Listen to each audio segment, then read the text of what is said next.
Good morning, everyone. It's very nice to start the day with you today. One of the points Renee made in the sermon last weekend really struck me, and it was to remember how Jesus has forgiven us. And as Renee said, this isn't a finger wagging, you better remember how bad you are and how much Jesus has had to forgive you. It's a call to remember and rejoice. To rejoice in the forgiveness we have because of Jesus.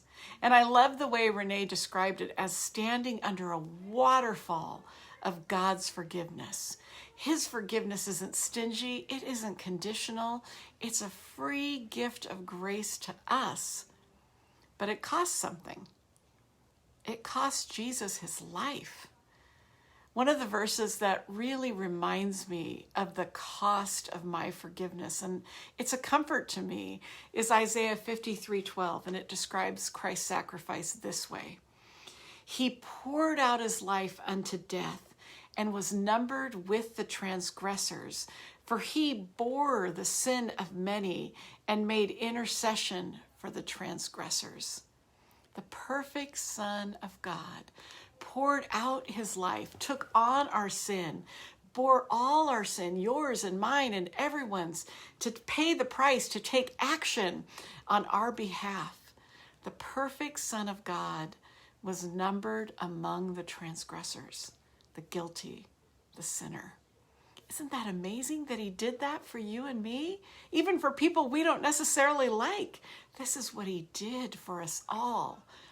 What a waterfall of grace to stand under today.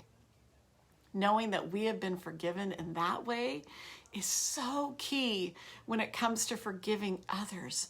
I don't have to muster up forgiveness in myself. You don't have to. We forgive while we stand under this waterfall of God's forgiveness of us.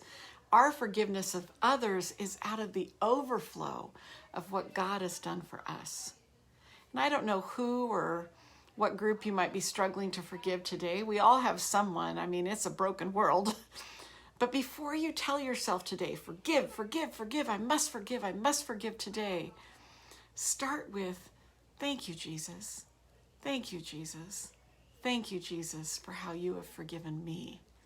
Start by remembering God's forgiveness, and then ask God for a heart of forgiveness for the person or the people you're struggling to forgive today. Ask God to move your heart, to soften your heart, to heal your heart, so that you can begin to imitate God's heart of forgiveness. I hope you enjoy your day, and I look forward to seeing you at church this weekend.